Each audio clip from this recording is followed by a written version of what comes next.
আজকে সারা দেশে শুভেচ্ছা জানানোর জন্য বাংলাদেশ থেকে লক্ষ লক্ষ মানুষ, বাংলাদেশের বিভিন্ন প্রত্যন্ত অঞ্চল জেলা থেকে লক্ষ লক্ষ মানুষ ঢাকার দিকে ছুটে আসছেন শুধু প্রিয় নেতাকে এক নজর দেখার জন্য।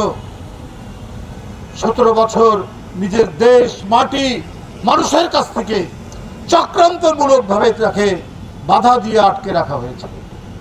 সবাই এখানে আছেন, চিকিৎসকবৃন্দ তারা আছেন, তারা আজকে এখানে মিলিত হয়েছেন।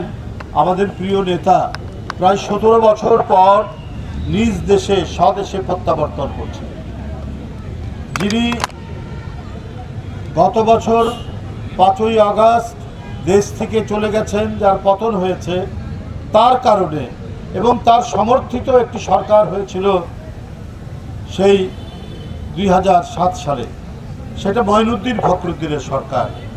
সেই সরকার শেখ হাসিনার সরকার, এবং শেখ হাসিনা নিজেই বলেছিলেন তার আন্দোলনের ফসল তারা। বিএনপির এখন যিনি ভারপ্রাপ্ত চেয়ারম্যান, সেই সময় সিনিয়র যুগ্ম মহাসচিব জনাব তারেক রহমানকে গ্রেপ্তার করে বিনা কারণে মিথ্যা মামলায় সাজা দিয়ে শারীরিক নির্যাতন করে, যে নির্যাতনে তাকে কারাগারে এবং এই পিজি হাসপাতালে অবস্থান করতে হয়েছে, তারপরে চিকিৎসার জন্য বিদেশ তিনি যান। বন্ধুরা আমার, এরপরে তিনি যেন দেশে ফিরতে না পারেন, একের পর এক মিথ্যা মামলা দিয়েই গেছে হাসিনা। নানাভাবে মানসিক পর্যুদস্ত করা হয়েছে, শারীরিক তো করা হয়েছে।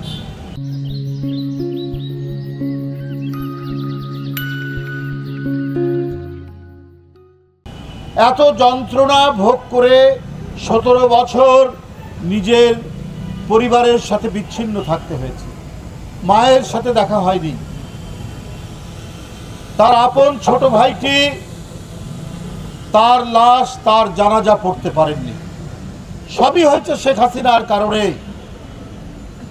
দেশের একটি জনপ্রিয় পরিবার, রাজনৈতিক পরিবার, স্বাধীনতার যিনি ঘোষণা দিয়েছেন, স্বাধীনতা যুদ্ধের নেতৃত্ব দিয়েছেন, আবার এইদিকে দেশনেত্রী বেগম জিয়া গণতন্ত্র পুনরুদ্ধার করেছেন এক নির্ভীক সৈনিকের মতো, সেই পরিবারকে ধ্বংস করার জন্য, পর্যুদস্ত করার জন্য এমন কোনো চক্রান্ত নাই যেটা শেখ হাসিনা, আওয়ামী লীগ এবং তাদের পার্শ্ববর্তী দেশের প্রভুরা চেষ্টা করেন।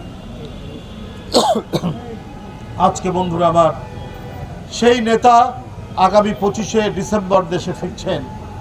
আজকে সারা দেশে আনন্দের বন্যা বয়ে যাচ্ছে। আজকে সারা দেশে শুভেচ্ছা জানানোর জন্য বাংলাদেশ থেকে লক্ষ লক্ষ মানুষ, বাংলাদেশের বিভিন্ন প্রত্যন্ত অঞ্চল জেলা থেকে লক্ষ লক্ষ মানুষ ঢাকার দিকে ছুটে আসছেন শুধু প্রিয় নেতাকে এক নজর দেখার জন্য। 17 বছর নিজের দেশ, মাটি, মানুষের কাছ থেকে চক্রান্তমূলকভাবে তাকে বাধা দিয়ে আটকে রাখা হয়েছে। আজ তিনি আসছেন শুধু এক নজর দেখার জন্য। আজকে মানুষ সমাগম হচ্ছে ঢাকা শহরে। বন্ধুরা আমার, আমরা সরকারের কাছে বলেছি তার পর্যাপ্ত নিরাপত্তা দেওয়ার জন্য। দলের পক্ষ থেকেও আমরা সবাই, প্রত্যেকটি নেতাকর্মী, তার নিরাপত্তার জন্য আমরা সবাই কাজ চালিয়ে যাব। সরকার কথা দিয়েছেন তার নিরাপত্তা নিশ্চিত করবেন ইনশাল্লাহ। তিনি নেমেই তার মা, যিনি ভালোবাসায়, মায়ায়, মমতায় কোনোদিনও জোর করে লাল চোখ দেখিয়ে বাংলাদেশের মাটি থেকে যাকে পাঠানো যায়নি, তিনি আজ এক মরণাপন্ন ভয়ঙ্কর অসুস্থতার মধ্যে চিকিৎসাধীন রয়েছেন এভারকেয়ার হাসপাতালে। উপস্থিত নেতৃবৃন্দ আজকে সারা জাতি নেত্রীর জন্য আল্লাহর কাছে দোয়া করেছেন, তার সুস্বাস্থ্যের জন্য আল্লাহর কাছে দোয়া করেছেন, তার দীর্ঘায়ুর জন্য আল্লাহর কাছে দোয়া করছেন।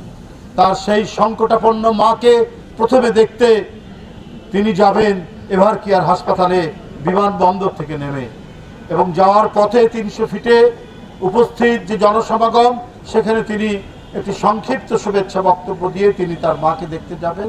তারপরে সেখান থেকে তিনি বাসায় যাবেন। আমি সবার কাছে আহ্বান রাখব 25শে ডিসেম্বরের এই যে আমাদের ভারপ্রাপ্ত চেয়ারম্যানের আগমন এবং তাকে শুভেচ্ছা জানানোর জন্য মানুষের ঢল, এই ঢল যেন সামুদ্রিক ঢল পরিণত হবে। কিন্তু সবাইকে শান্তিপূর্ণভাবে থাকতে হবে, রাস্তার দুই ধারে দাঁড়িয়ে তাকে অভিনন্দন জানাতে হবে, শুভেচ্ছা জানাতে হবে। কেউ কোনো বিশৃঙ্খলা করবেন না, রাস্তার মধ্যে যেন কোনো ধরনের ইয়ে না হয়।